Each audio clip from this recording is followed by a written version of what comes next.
Hey everyone, welcome back to On Purpose, the number one health and wellness podcast in the world. Thanks to each and every one of you that come back every week to listen, learn, and grow.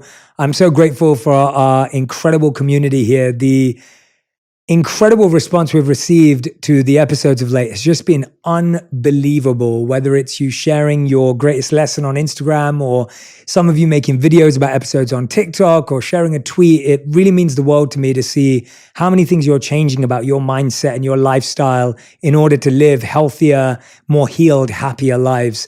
And today I'm speaking to a guest who I've interviewed very briefly before. I was doing a Facebook audio room called Safe Space. And this was during the pandemic, and I got to connect with this guest.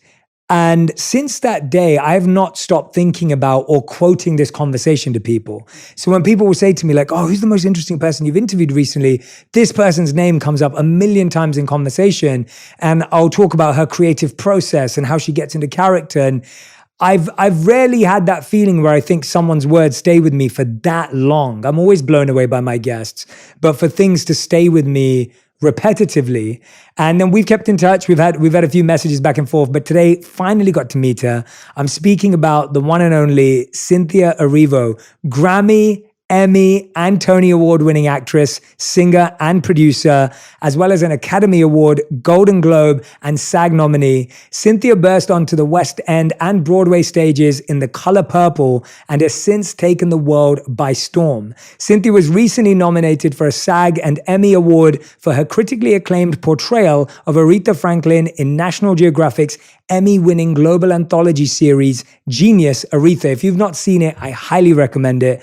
Cynthia will hit the screen in early September with Disney's live-action retelling of Pinocchio, my favorite story growing up. I can't wait. And Cynthia will take on the iconic role of the Blue Fairy. How cool.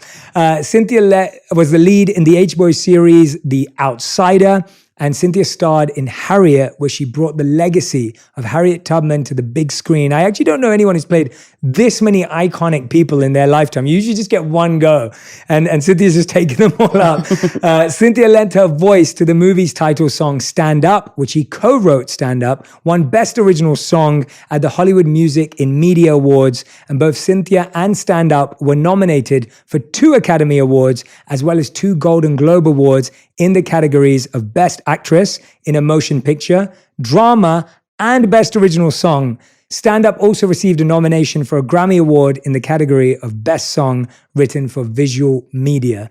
Please welcome to the show, Cynthia Erivo. Cynthia, it is awesome. Good to see you. It's finally good to see you. I know. And even the first few moments we've had. Yeah.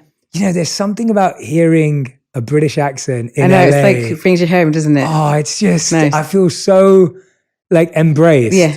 I just heard your voice come up the hill when you were coming up, and I was like, that sounds familiar. I feel like I'm growing up, like I've just gone back to being a teenager. Yeah. Do I make you feel that way? Yeah, because like whenever I hear, because, you know, for all intents and purposes, this is home. But whenever I hear an accent that sounds like where I'm from, it makes it even more home. It's like, oh, I really recognize that. I feel like, it's a warm hug. Yes. Hello. Yes. Do I still have it though? That's my question. You do. Okay, that's good. Yeah, I always get worried. I feel like you're probably bringing out more of me. I always feel like I'm quite the chameleon sometimes with my wife always makes fun of me because she's like, every time we talk to one of our family in India, you just put on an Indian accent. And I do it really unknowingly. I do it as like I think we each have, depending on where we're from, we have like traces of what that is. So I know that when I'm talking to my Nigerian friends, we've been listening to that accent since we were kids. So it's not that we don't have the accent. It's sort of like embedded on our brains, so it just comes out when we're together. It's sort of like the comfortability of it comes out. So I think it's the same as when we're around other English people, the comfortability of speaking with an English accent sort of comes to life. There are times when I have to sort of like shift certain words. Whenever I'm speaking to other American people, there are words that get sort of misunderstood.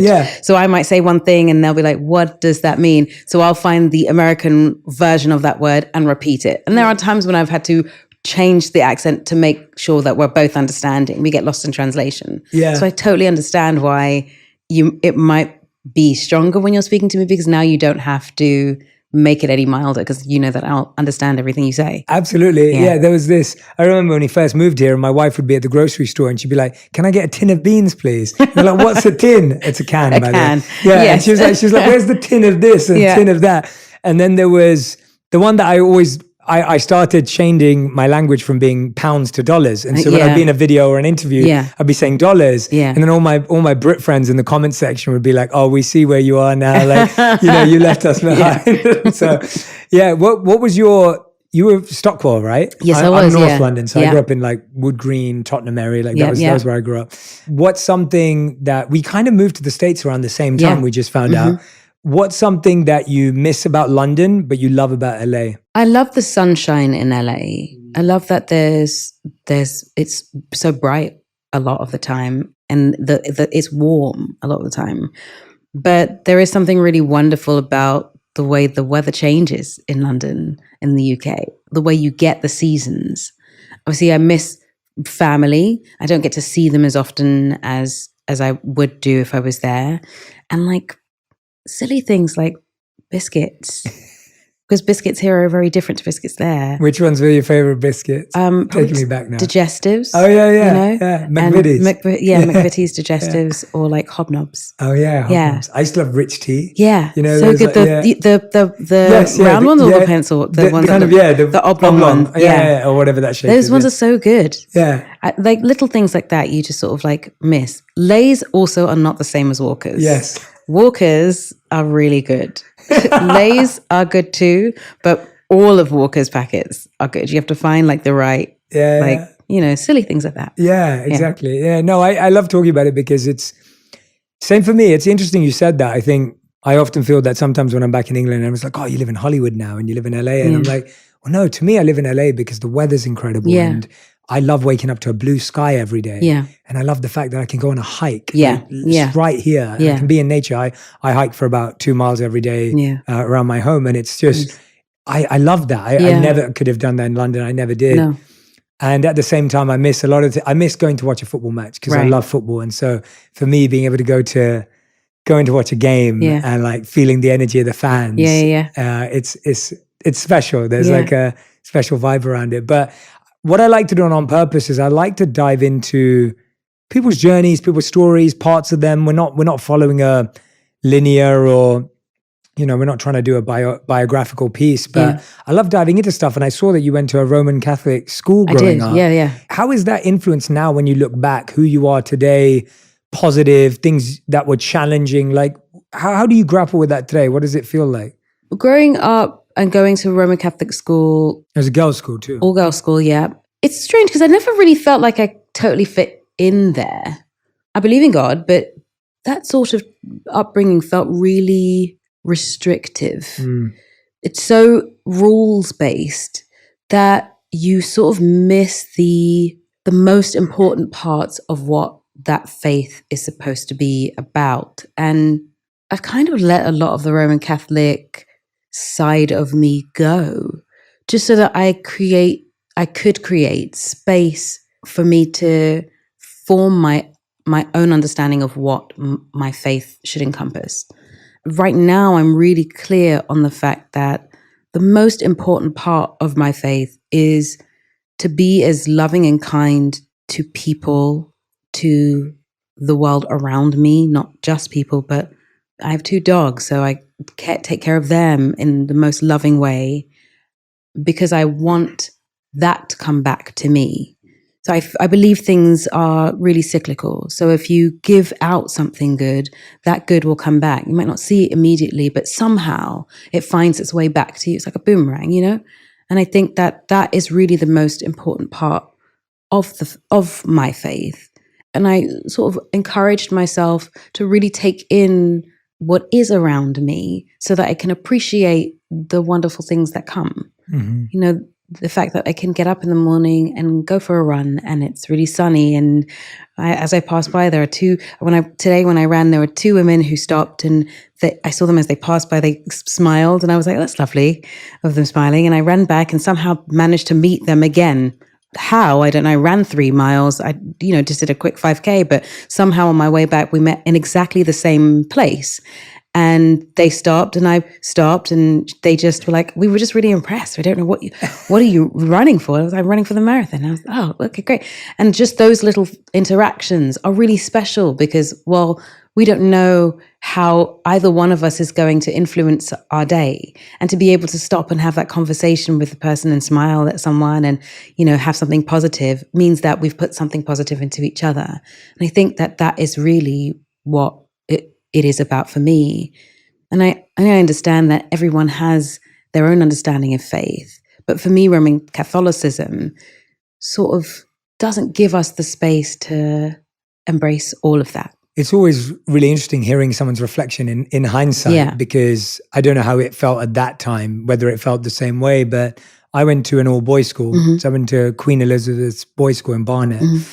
And I used to take like a 45-minute bus or to an hour bus sometimes just to get there every day. My parents had worked really hard for me to prepare for exams to get into this school, and it wasn't private, but it was a great education. And at the time, it's like all of us didn't want to go there because it was so strict. It was so like disciplined. But I found a few teachers there that kind of had this openness. And so I had my art teacher at the time, Mr. Buckeridge, who's still there, I believe, and we keep in touch now and again, but he just helped me think so differently. So in this space where there were like rules and discipline, there was a teacher who just kind of just knew how to navigate enough where you were in the rules, but not too much. And he helped me so much with my thought process and my mindset. And now when I look back, I'm really grateful that I have this really beautiful experience where I feel like I have equal parts discipline and equal parts artistry. And I really embrace those two sides. I was wondering with you, like you're right. You're very right. Actually, you're really right about that. That there is that sort of like tandem of discipline and artistry. My favorite music teacher, actually my music teacher and a French teacher, for some reason sort of stuck to me, Miss Rycroft and Madame Chesley. They both just wanted me to blossom as a creative. Madame Chesley wouldn't let me get away without speaking some sort of French to her all the time. And now I love the language very much so. And Miss Rycroft made me learn every kind of instruments I could possibly put my hands on and sing everything I could possibly sing. But it also gave me the discipline of wanting to learn, wanting to be as good as I want to be at these particular subjects. And you're right in that there is a wonderful sort of melding of creativity and discipline that has definitely influenced how I live and how I've lived so far. Yeah, I was thinking that with you because when you brought up running, you've got to be really disciplined. And when I see your stories or posts with you running, I'm like, I'm in anxiety. I am so glad. I was like, I'm becoming friends with Cynthia, I hope. But as long as she doesn't invite me on a run, we're good. Like, if she wants to do a hike, I could do that. But it's like it requires so much discipline, so much energy. And let's talk about running first, and then we'll move into your artistry. But when you look at how much you're running, you just said you run a half marathon. Ran a half marathon over the weekend. And then every day is about 8 miles, except for today, which is supposed to be a break day. So I did 5K.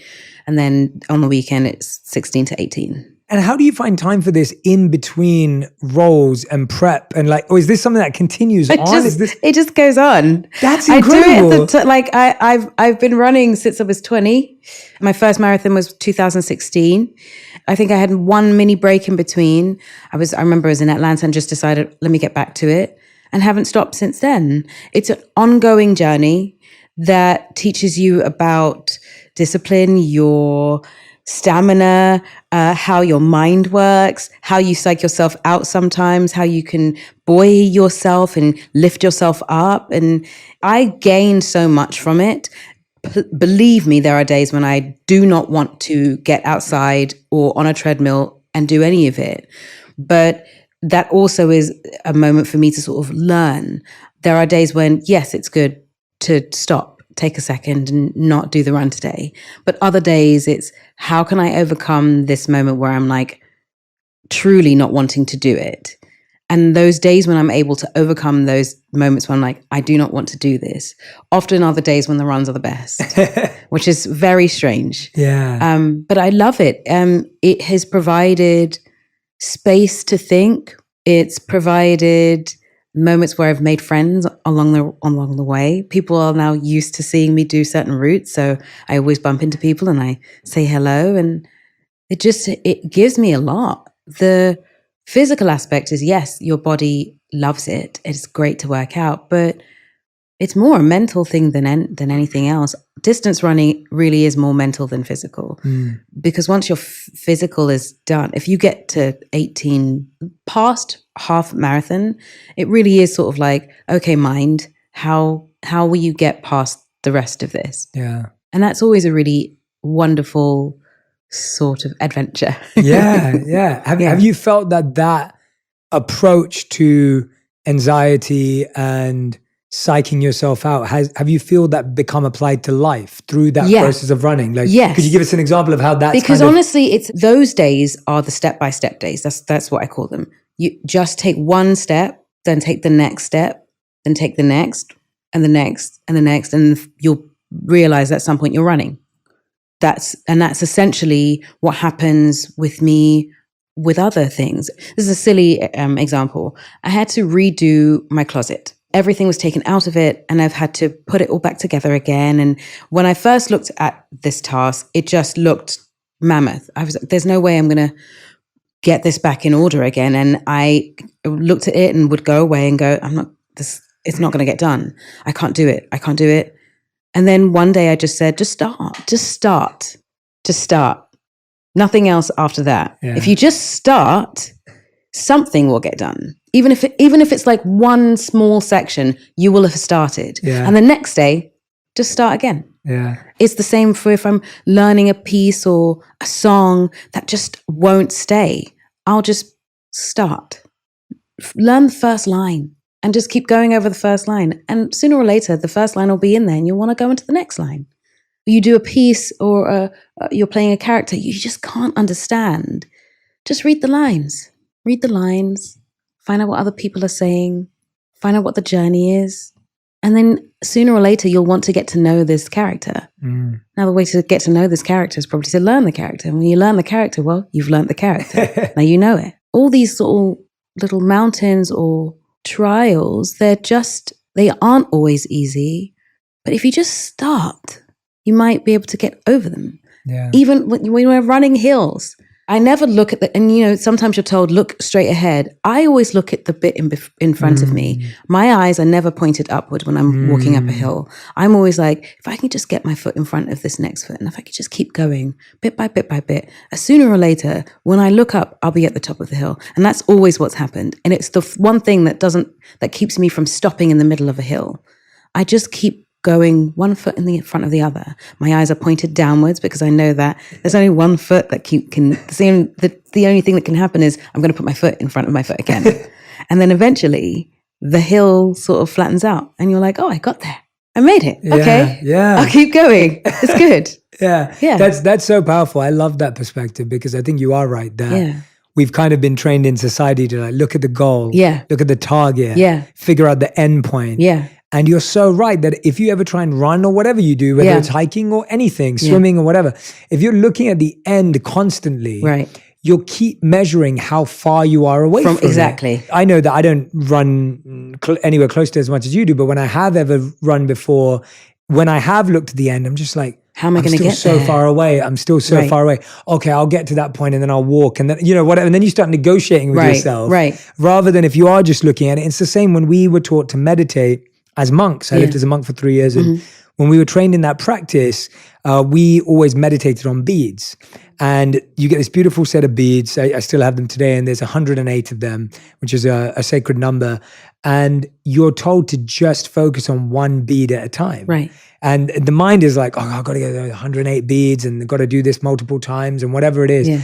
And so we were told, no, just one bead at a time, one step at a time, and just start. I love that as a view of like, just start today and then you'll thank yourself later. You'll figure it out. I can't tell you how many times people have asked, how do you how do you even do that? How do you run so much? I want to start and I'm not sure what to do. And I'm never going to be able to run that distance. No one is asking you to run that distance.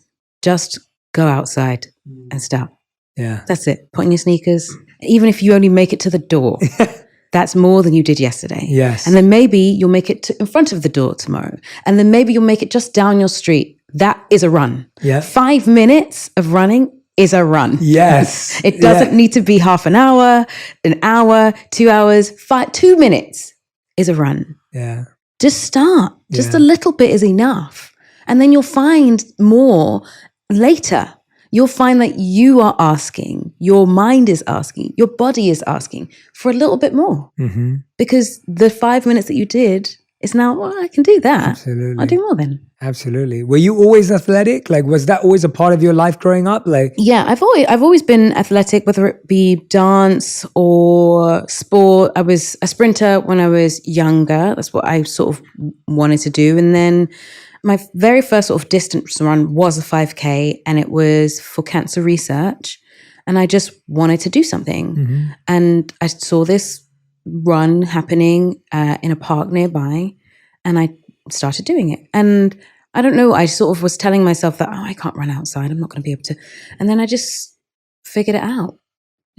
I'll just find a route. And that's sort of what happened. And I haven't really stopped since then. Yeah. When you apply that to your career now, did little Cynthia ever think that, and I don't want to simplify, and I'm very careful about this. I never like to simplify someone's success to external accomplishments and awards. Yeah.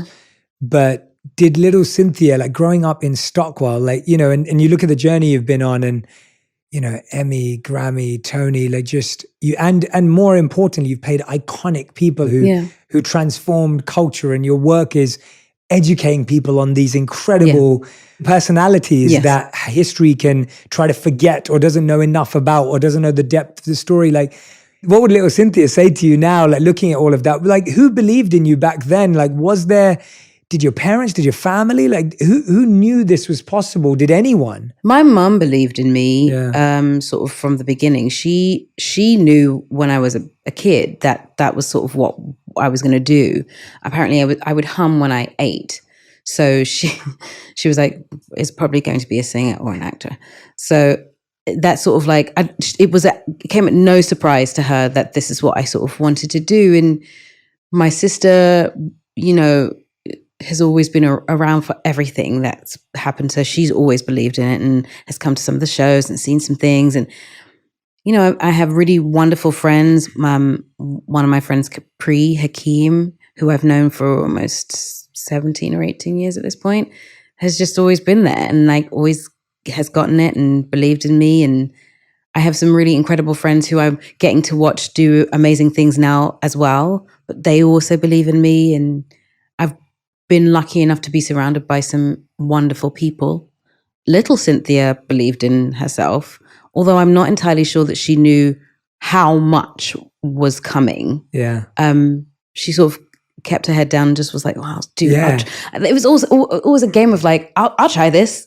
Okay, I'll do that. Now I'm game to like, I'll do some backing vocals for this person. I'll go and sing at this sort of club and do all those things. And I'll try this young actors course. And there's just like it's a combination of, yes, hard work, but also loving the adventure and wanting to try new things and wanting to not miss out on something if I don't enjoy, Yeah.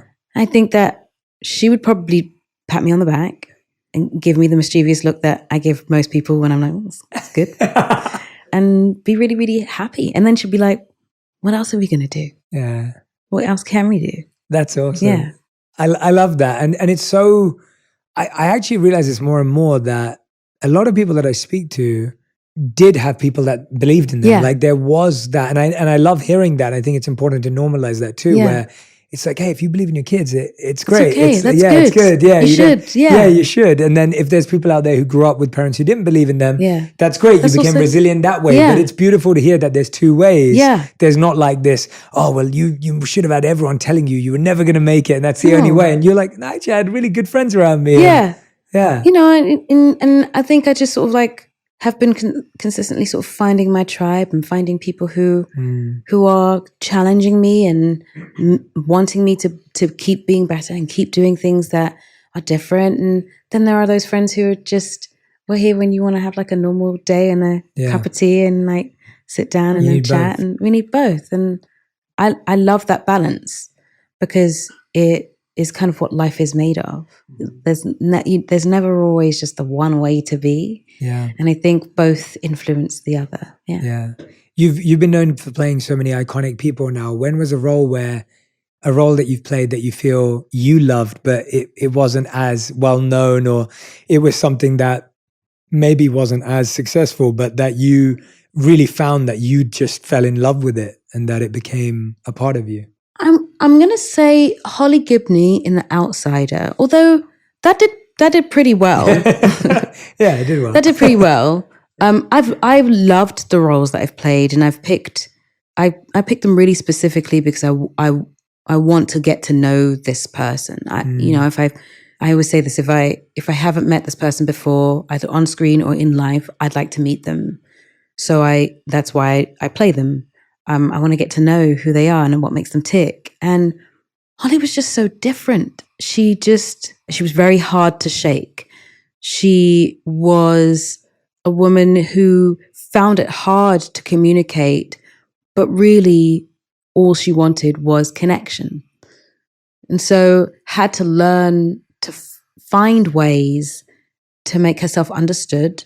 And when she was misunderstood, would be deeply hurt by it. Extremely intelligent, a brilliant, brilliant mind, but also deeply loving in the most individual way.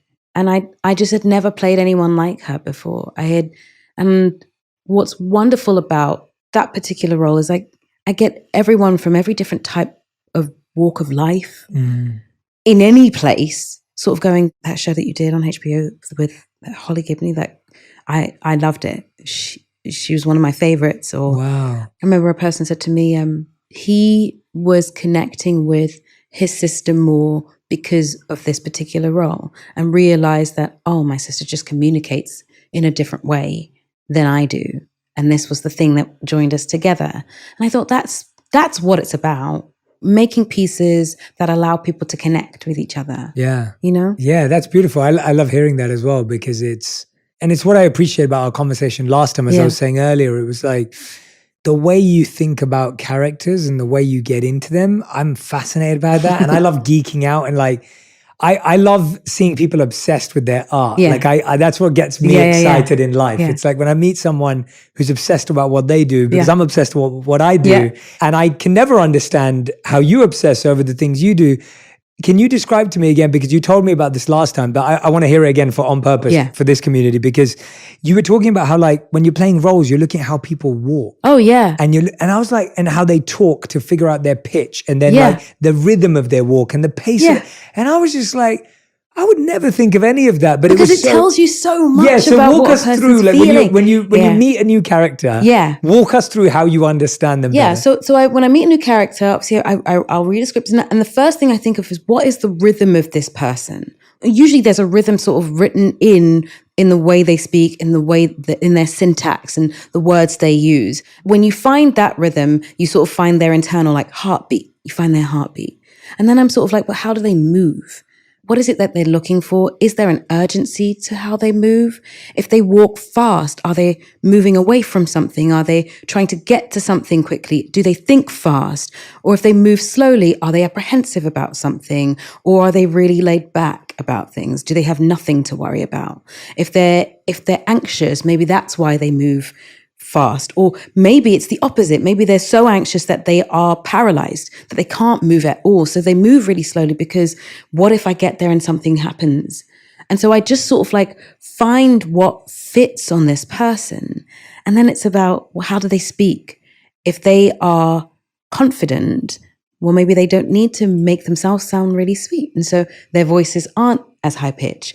Or maybe they are sort of held, and so they're a little bit quiet and things feel a little bit whispered. And there was a really interesting documentary about Princess Diana, and she's really fun to listen to because her voice changes as the years go by. When you first meet her, it's almost like she's whispering and swallowing the words, and she doesn't really use her mouth very much, and it's very quiet and very reserved. And as you meet her, as the years go by, when she's sort of like, now I know who I am, she starts to use her mouth more. So she sounds really rounded.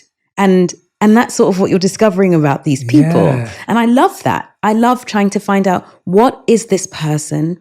How do they grow? And do they grow through meeting them and through these episodes or through the film? Does it change? Does it shift? Do they move more confidently? Do they move more smoothly? Are they quick? Are they darted? So many questions I would ask myself. And then silly things like, what scent do they use? Because we all have sense memory. So if there's a particular scent they use, is it because it reminds them of something? And when I put that scent on, does it make me think of something? Or do they like makeup? And if they do like makeup, is there a particular way they do it? Do they want their eyebrows messy? Or do they want them very tidy? When they put the clothes on, are they looking for comfort or not? With Holly, I always wore a button-up because it felt like protection. Her neck was covered. And she always wore comfortable shoes so she could move easily and she wouldn't think about her feet. But those things are, they change. With Aretha, she needed heels and she needed a look. And she did her eyebrows particularly, and they were a particular shape with an inky black line, And with Celie, it changed. When she put trousers on, she could walk better, and she had a thick, blocky heel that meant that she could make sound when she moved. Before then, she was in a shorter heel that was like a soft shoe that made no sound at all. So it meant that she could move really quickly, because if she didn't move quickly, she'd be in danger. So it's about that. Yeah. How do you find all the things that make this person a round person, so that when you meet them on screen, you're like, oh, I can see this person, and they're 3-dimensional, 4-dimensional, and not just someone that I read a script on. Where did that ability and skill come from? Because obviously it can be seen as a technique, but when you talk about it, it's not a technique. It's something that, it's not just like, oh, you read that in a book. And it's how you think and how you feel and how you empathize with this person. And even when you were talking about Diana, there's someone obviously who've not played. It's like, but you're watching that and you're able to observe that. Where did that skill come from? How did it develop? Do you remember? Like, when did you start? Did you start doing that when you watched TV when you were a kid, or did you, where did it come from? I'm not even sure when it started. I think I've always been a people watcher. I think I've always observed how people move, how people are, so that I can better communicate with them myself. I haven't always been perfect, but that seems to be my sort of cheat code to knowing what a person needs from me in conversation. I sometimes watch people's lips to make sure that I'm really listening.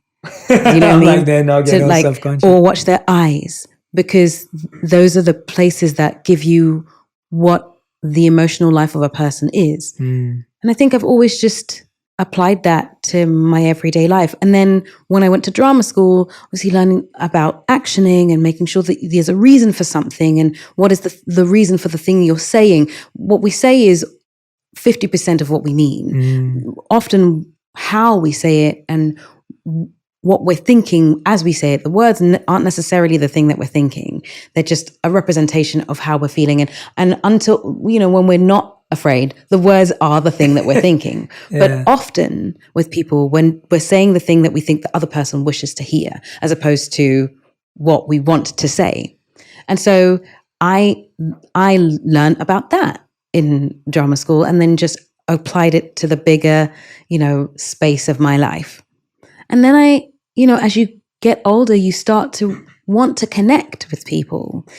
And that desire to connect properly with people, I think, just feeds into my work. I want people to connect with the people I get to play.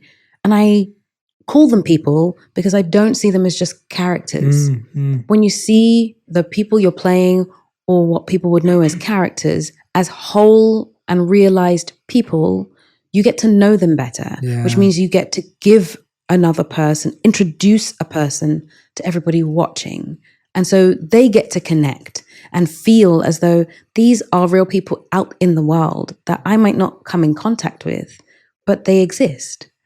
And I want that for the people that I play. Yeah. That's the desire, for connection consistently with my characters. Yeah. Do you feel that sometimes, and I coach a lot of people who act and stuff, not in acting, obviously, in life and work, but how do you often feel as well that sometimes those people become a part of you? Oh, and yes. that do you try and shed them? Do you try hold on to them? Like, do you like that? Like, because I don't think that's talked about enough. I think we hear about in the extreme senses of method acting gone wrong, or like when it leads to like, you know, the tragic event of someone taking their own life. And we hear about it in those very extreme, but I don't think we talk about it enough with actors who are, you know, going about their day, taking on new roles, and like how long it takes to become someone and then lose someone. And, you know, like right now everyone's saying Austin Butler sounds like Elvis. In every interview. And the thing is, I feel for him because I know that he's not putting that on. Yeah, of course not. It happens. And it's very different for every single person. But for me, it takes a while to lose a character, because if you've done your job correctly, they weren't just a character. They were a part of you. You had to infuse this person with some of you. Yeah. So they have to come from you. They're in your body. They use your voice. They use your face. They use your mannerisms. You create them together. They take up space within you. They take up a little bit of your heart, because you have to mean the things you're saying. And when you finish the role, usually after a couple of months, 3 months, sometimes 6. I'm about to play a character for a year. They are a part of you. And what people don't realize is your body doesn't realize that it's not real. It thinks that this thing happening is you. Yeah. It's real. Yeah. So you have to, at the end of it, let your body know that it's okay to let this thing go. But it's going to take a while, because you've learned to teach your body to do it quickly. Get to that person quickly. Remove the thing that you know is your everyday life, and get to the person that you're playing every day quickly. That's what you want. The quicker access. So now the access is really quick. And so, to the point where, well, now you don't really have to think about getting into the role, because you're already there. Yeah. You wake up in the morning, you know, oh, I'm going to put this on and this is that. And there we go. You look at your mirror and I'm here. There we go. Hi, nice to meet you. And at the end of a project, it takes some time. Some projects are easier, like getting out of the Blue Fairy, very easy. I didn't have to shoot for very long, so it was lovely. And I know it's fantasy, and it didn't cost me too much. Yeah. Getting out of Aretha, getting out of Harriet, getting out of Holly, very different things, because I was there for months with these people. Holly was hilarious because her walk was very different. Someone sent me a video of me walking about on set, and I was like, that is not me. That's not me. Posture was different. Walk was different. The way I moved my head was different. The way I spoke to people, and even my hair and makeup team was sort of like, you would come into the trailer and it was not you. That's not who we met. We met Holly most of the time, and it would take a while to let them go. The person I just played, her name's Jacqueline. I spent 3-4 months with her, and I still remember everything she went through as though it was me. And it takes time. If you mean it, it will take time. Exactly. So poor Austin Butler is walking around with this accent, because I imagine he shot this film for 6 months to a year. So had to learn this sound. And when you learn a sound, it doesn't just leave you. Yeah. You know, he may slip into it just by accident, not even thinking about it. Yeah. Because that's the person he played. He played a person that existed for 6 to 9 months or something. And prepared it before then, and then rehearsed it, and then sang the songs, like same as what you're doing. Yeah. He put a voice on top of his own. Mm-hmm. That's not going to go because the film is over. Yeah. There's no way it can. Yeah. How does that affect your relationships during that time? Like, I wonder, how does that affect your personal life? Because like you're saying, it's not as easy as like on, off, you know, it's not like there's a switch. Yeah. How does that affect like your it's friends. not always people. easy, but if you have people around you that are understanding of the job you're doing, they're just patient with you. I have been savvy enough to get myself a really good therapist so I can talk about it. Talking about it really helps to let go of it because you can find the separation between yourself and the person you are playing. The more you talk about it, the less it's you. And the more you let them go, the more you allow your body the permission to let go of something, which is a life lesson, not just an acting lesson, the easier it becomes to let it go. What was your reason for going to therapy? Was that the reason? Was that part of it? Or yeah, what it's drew that you to and it? just like life things, you know, my mum raised me, my father wasn't around, and we don't realize that sticks to the bones of a person. You don't realize it because it comes out in different ways. And I just wanted to be freer of that. So I wanted to give myself more access to the fully emotional parts of myself. And in order to do that, I had to let go of any resentment or any upset. And it doesn't go overnight, but it helps to create space.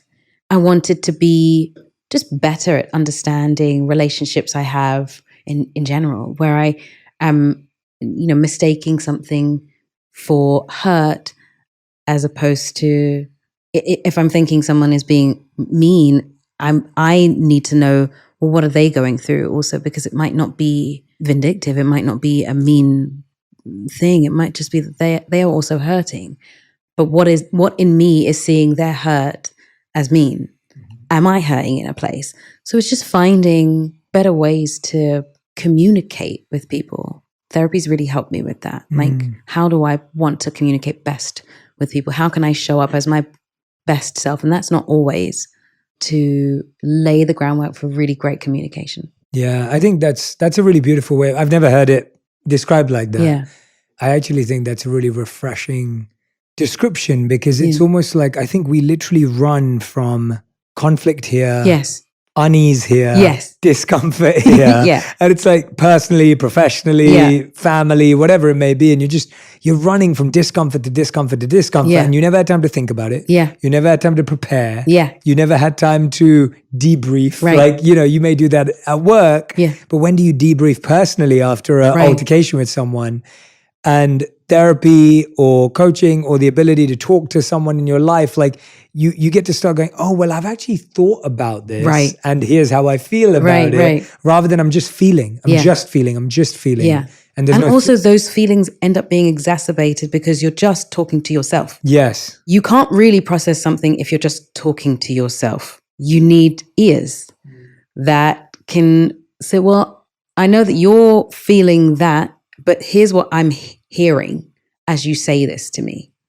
That has been a wonderful game changer. When the words that you're saying are not actually the thing that you are saying. Yeah. That's not what you're feeling. The thing you're saying is not the thing. Yes. And that's what we all struggle with is that we are this misalignment between what we're thinking and saying and feeling is so much more widespread than we think. Yeah. What's a belief that you think that you held once about yourself that led you down a scary path or a wrong path? Is there a belief or a value or a idea you held about yourself that you think didn't take you in a great direction? I don't know that there is anything like that. I think just little things that come up. Sometimes you question whether you're good enough for something. We all suffer from that in a little way, and some, more than others, varying degrees. And when you're younger, it feels huge. And then as I've gotten older, it creeps it in occasionally. And then I allow myself to know that what is supposed to be for you will come to you. And if it wasn't meant to come to you, it won't. You are good enough, full stop.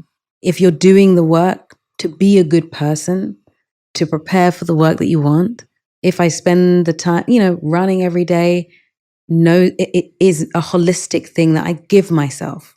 My therapist said to me, when you do something or you eat something or you buy something or drink something, ask yourself, are you loving yourself when you do that? And if the answer is yes, well, then you've done a good job. And if the answer is maybe not, choose something different. If your life is a series of things that you know are goodness, and they are a series of things that are what is known as loving yourself, then you are good enough. And all you're doing is prepping yourself for whatever is supposed to come to you. Yeah. Every time I've gone, I wanted to do that and it doesn't come my way, every time something else comes up and I go, oh, got it. Yeah. I know I wasn't supposed to do that because that thing came and that thing is awesome. So I want to do that thing. Thank you, universe. Thank you, God, for taking that out the way. I always say to people, every no is just room for a yes. Every no is just room for the thing that is supposed to happen. You're making room for the yes that's supposed to be there. I loved your response to that imposter syndrome, as we call it today, that you felt that the idea that anything that comes to you is meant to come to you. Yeah. So even if you feel that way, and I feel that way often, I experience imposter syndrome all the time. I get to do incredible things that I could never have even imagined or dreamt of doing. And then this opportunity comes your way and you're scared before you prepare. You're scared before you even get there and you haven't experienced it yet. So you have no idea what you're stepping into yet. You just know it's a good thing in front of you and like, what if I'm not good enough for it? Am I supposed to be here? Yes. You're supposed to be here, not just because you're the person that's supposed to do it, but you're the person that's supposed to experience it because your experience is valuable. If you share your experience, maybe you're the person that changes someone else's mind about this particular experience because someone else might be petrified of leaning into it. But because you're the person that is experiencing it, you're the right person to send the message to the next person. You see what I mean? Absolutely. Yeah. That is so crystal clear. I love that. Yeah. No, that's exactly what I'm saying. That what's really clicking for me as you're speaking is that idea that it's come to me, it's for me to experience, it's for me to go through. And that what we do is we're scared before, you get through it and you probably did better than you thought you would. And then afterwards you critique yourself of how you didn't do a great job. And then when the next thing comes along, you do the same thing all over again. And what you're saying is just so fascinating that, it's for you to experience. I think that's beautiful. Like, that's even better than just this for you to do or for you to have. It's like, no, there's an experience here that's been perfectly crafted. Just for you. Just for you. Yeah. And we don't always live in that miracle or live in that space. What have you felt like about what you're doing right now that's come that way that you're like, oh, this was just for me. Like, this is the experience I was meant to have. Was there something recently or something that's coming up? Doing Wicked. So there was another film that I really wanted to do and it didn't quite work out. And because it didn't work out, it meant that I was available to even be seen for Wicked. And now I'm doing it. And it came in out of nowhere. One day my agent called and was like, so they're seeing people for Wicked. And I was like, I had no idea this was even happening. And now it is what it is. And I'm doing it. And this is so far has been a really wonderful experience. I've been talking to John, our director, and Ariana, and we're really sort of like finding our sort of group. Like, what is the group mind wanting? What do we want to tell with this story? How do we want it to look? What do we want people to feel? How do we want to feel when we do it? All of those things. And it wouldn't have happened if there was a yes there. Yeah. Because this yes was supposed to come. You know? Yeah. Yeah. How does it feel when you're working with other incredibly creative people? Yeah. That one mind can be really challenging. There's one thing getting your mind right and being like, I know what I'm doing. Yeah. Now you've got 3 sets of imposter syndrome, 3 sets of excitement, 3 sets of artists. Like, have you figured out by now, like, is there a system, a process that you can follow to help to make everyone feel comfortable? Like, how does that work? Often it's about thinking less about, and I know this sounds counterintuitive, but less about what you need and more about what they need. What does this person need in this moment to feel confident enough that they can go through this with you? What can I do to make you understand that I am here for you as well? And if I'm here for you, you can be here for me. And therefore, we can think together. We can figure it out together. And I think that once that's sort of established, it's just about throwing ideas and like, what about this? There's no wrong idea. Like creating a space for when you want a one mind idea, that's actually about creating a safe space. And we hear the words safe space used a lot, but that is really what it is. Creating a safe surrounding so that we can throw anything at the wall. Like, what about this? It might sound completely ridiculous and outlandish, but it's okay to throw it in this circle because we're all going to appreciate it. It might not be quite right, but we're going to be like, actually, this thing about the thing that's outlandish actually might work. What if we applied it to this thing here and made it work that way? Then now we're of one mind. We're of one accord. We might have different thoughts and different ideas, but somehow they all come together because we're all there for the same purpose. If you find out what the purpose is, we're all going in the same direction. Well, then you can't necessarily go wrong. You won't really have to manage everyone's sort of imposter syndrome because it's not about us. Yeah. It's about the bigger picture at hand. Yeah. How do we approach this challenge together and make it work? Yeah. I love that idea of, I think that space of there's no bad ideas and don't judge someone for their bad ideas, judge them for their great ones. Yeah. And judge them for the bravery to even say the idea in the first place. Even though everyone knows it's silly. And you're so right that so often a bad idea is actually the seed of a great one. Right. It's just that you have to kind of pull away take it apart and get rid of all the dust. And then there's actually something really interesting there. Right. Like there's an interesting perspective or a way of looking at it. Yeah. What do you think, Cynthia, for you, what's the biggest change you've made in your life that you think's had the biggest change in your life? Like, is there a habit, a practice? Obviously, running's a huge one that I think we discussed. Is there anything else, a change that you've made internally in your belief system or externally or in your values that you think has been the catalyst for all of these mindset shifts and this greatness that has come your way? Like, does that come from having had a religious upbringing that you've spiritualized? Does it come, because I'm always fascinated by like when you speak and when you put these ideas together, I'm like, there's so much beauty, there's so much eloquence, and then there's elegance to it too. And then I'm like, well, how like, I'm like, I guess when you were saying like, when you're looking at a role or a person, actually, you said a person, a real person, not a character. You were saying like you love to figure out how they walk and how they talk and why they do this.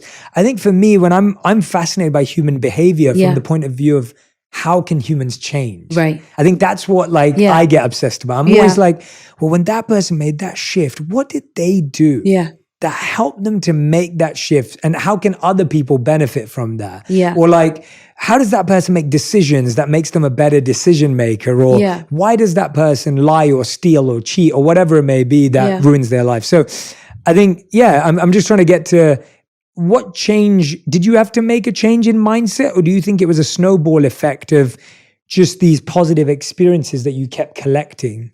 I think it's like a slow and steady accumulation of just trying things. When I was younger, I was a little scared. When I first went to drama school, what actually happened was I met someone at a young actors company. I told you the story before, Ray McCann, and she told me I should go to drama school.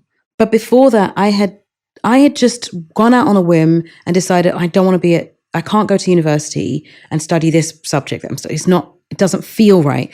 It's sort of like listening to myself and being okay with that. This might be a terrible mistake, but I'm not going to do this thing that I think everybody expected me to do. So I'm going to leave university. I'm going to just try this young actors company, this course that's at a theater. It's not a massive course that is around the world. Like nobody really knows about it, but it just feels right. So I'm going to go there.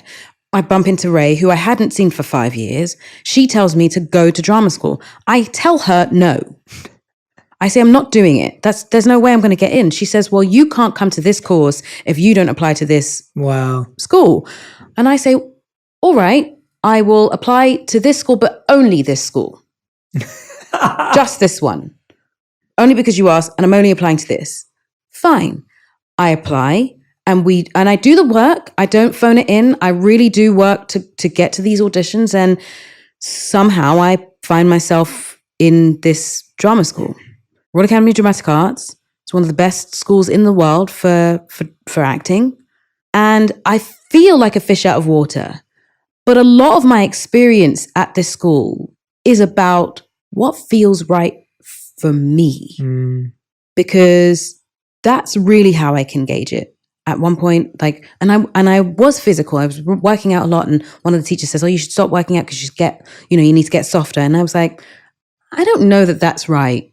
I'm gonna keep working out because it's good for my brain and my mind. So I'm gonna keep doing that. And I find a person in my class who happens to just play the piano. He plays the piano beautifully. So we just pick up books from the library that are scores of music, and we go through these music scores. One of them happens to be Wicked. And we learn that score back to front. I have no idea that 10 odd years later, wow, that thing is going to be the thing I'm doing now. No idea. I have no idea. I just love the music. And I know that going away to a music room with a piano with this person to sing all this music feels really good. Yeah. Feels good. We're doing these shows and we all are like trying to get our agents and whatnot. And I don't think the traditional way of getting an agent is really going to work for me. So we put on a cabaret in the bar because it feels good. I get my agent and I finish early. So when I go to do this thing, we call it the tree, which is like a presentation of different scenes. I just do the things that feel good. Yeah. And people love it. And I feel good when I'm done. And there's no pressure, there's no anxiety. And I leave with a show to go to. And it's been a series of, what's my gut and my heart telling me? The Color Purple came because I knew it was coming. And I was like, I know I'm supposed to play Celie. I just know it. I can't tell you why, but my gut is telling me, my heart is telling me that's what I'm supposed to do. No idea about what's happening next. We do this show in a little theater with 200 people. It's a 200-seater. That's it.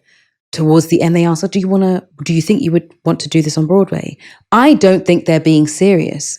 Cut to a year or two later, we're on Broadway and we're doing this show. I have no idea of any of this. I think it's just accumulation of genuinely listening to myself and not being afraid that the decision might be wrong. Totally. You know? Yes. Because, yes, some of it might be wrong, but then it somehow is right. Yes. Yeah. Right? Yeah.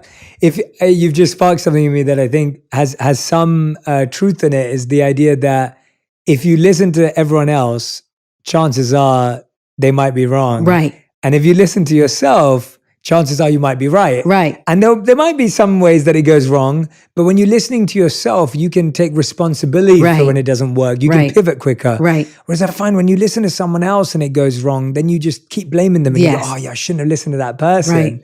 And it's like, but no, like you don't need to listen to what they thought anyway. And so I love that. And I love all the dots and it all joins. And that's the beauty of it. Like looking back on it, there's that beautiful quote from Steve Jobs where he said, you can't connect the dots moving forward. Right. You only can when you're looking backwards. And I feel like when that's exactly what this is, you're like, I just did this because it felt good and I did this. And now when I look back, and I encourage everyone to not look for the connection moving forward. Yeah. Like you'll find it. No connection moving forward. You'll find it later. Yeah. Just keep taking the steps forward. Again, one step in front of the other. Yeah. Just keep moving forward. That's beautiful. Cynthia, on that note, I mean, I could talk to you for hours and I hope we will, but we end every episode of On Purpose with what we call, there's two segments. Yes. One of them is called The Many Sides of Us, where we ask you to use one word or one phrase to describe yourself through different mirrors and different lenses.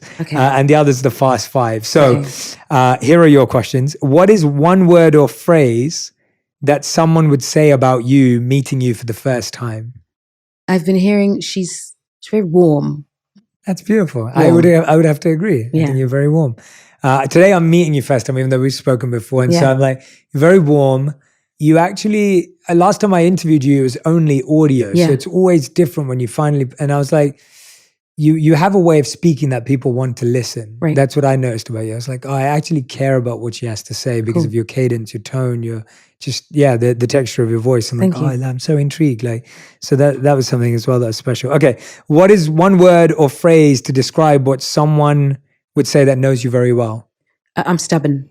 Interesting. Yes. Stubborn about what? I like to get things done on my own. And it's a trait that I am having to sort of like shift a little bit, because there is that wonderful positive thing about I can get it done and I'm pragmatic and can get things done. But there's also the other part of like, it's okay, someone else can help you. You can help is good too. Yeah, it took me I know what that one feels like. Yeah. I know. I can relate to that. All right, so it's not stubborn in the same way my wife is. Got it. Understood. Yeah, all right. I was just clarifying.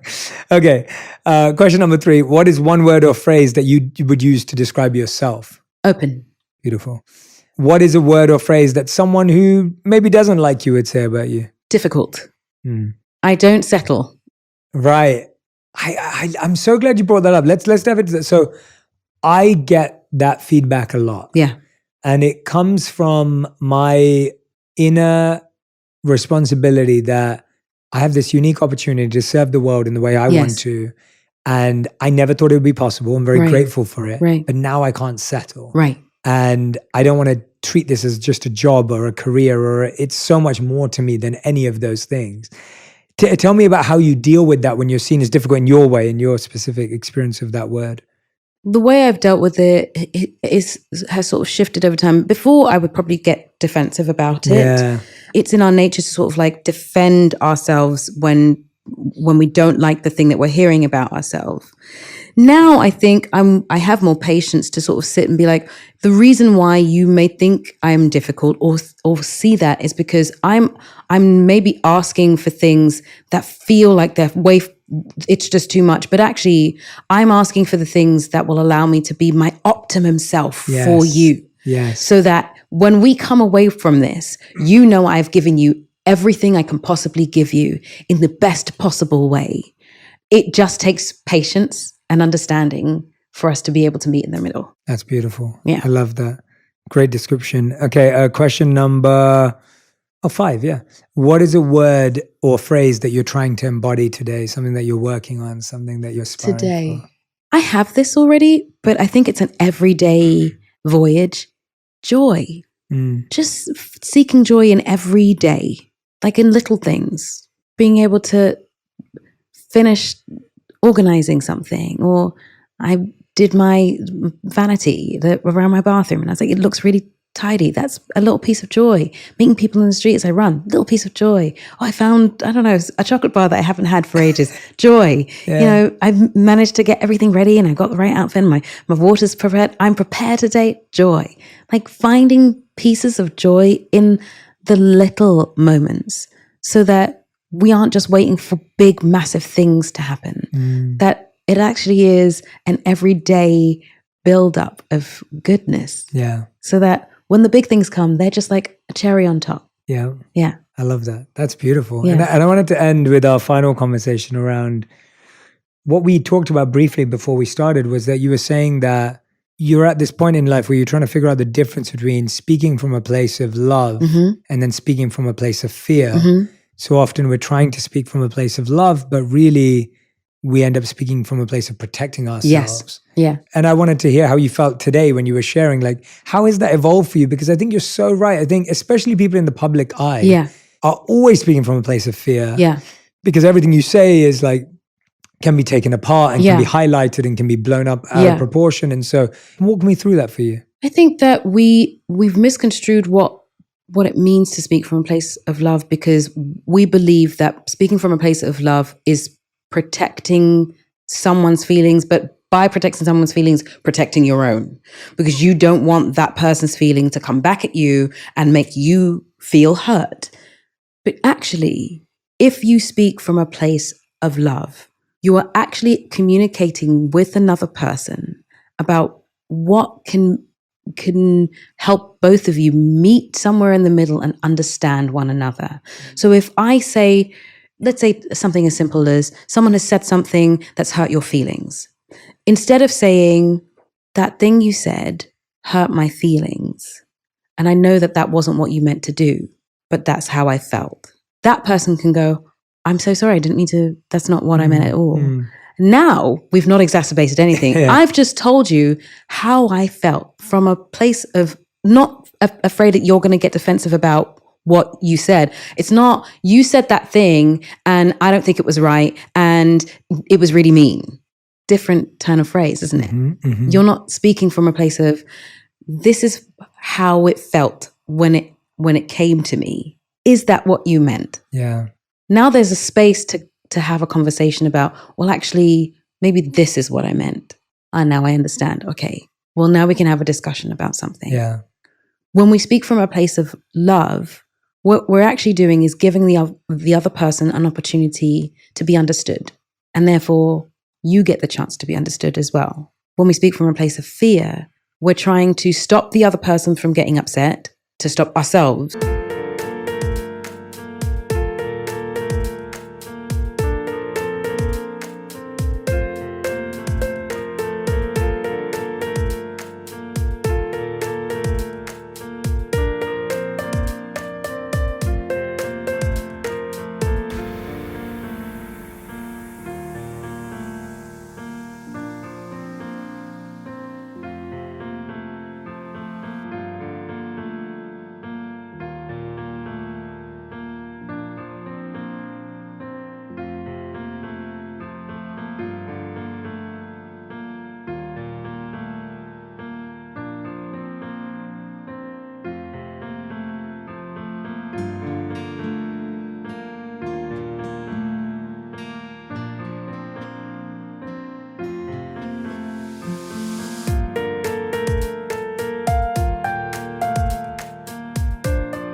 From feeling even more rejection or more upset. And we can't walk around like that. We're essentially walking around like broken shells.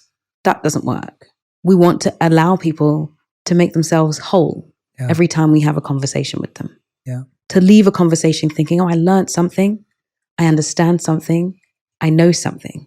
If you leave a conversation going, did I actually get what I needed from that? And that's often how people leave conversations, especially arguments. You leave an argument, you think, I don't think I got what I wanted from that. Yeah. I don't think I got the conversation I needed out of that. I'm still missing things. I'm still not understanding certain things because we weren't speaking from a place of, how do we solve this? Yeah. How do we make this better? We're just sort of, I want to be heard, you want to be heard, as opposed to, I want to understand you so that you can understand me. Now we walk away thinking, oh, we got something. Yeah. And so usually by the end of those conversations, when you're like, I want to understand, you want to understand, you're like, you good? I'm good. Yeah. All right. Should we start again? Yeah. Let's start again. That tends to be how those conversations end up. Makes I so want much those. sense. Yeah. Yeah, I want those too. It makes so much sense. And today's been a conversation filled with love, filled with joy, filled with a lot of understanding. And I know anyone who listens to this, speaking to you is like,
there's a therapeutic nature to it. It's very like, I feel like anyone who listens to this or watches this is going to walk away just feeling a sense of joy genuinely, because I think the way you talk about your life, the way you talk about these miracles, the way you talk about the connection, the way you talk about the work, but also the wisdom that comes from it is really special and beautiful. So thank you so much for being here today. And thank you for doing this. I hope you had fun. I did. This is lovely. And I hope you feel heard and seen and understood. Very much so. And I want to welcome everyone at home to make sure that you share what you learned from this episode across social media so that we can pick up what would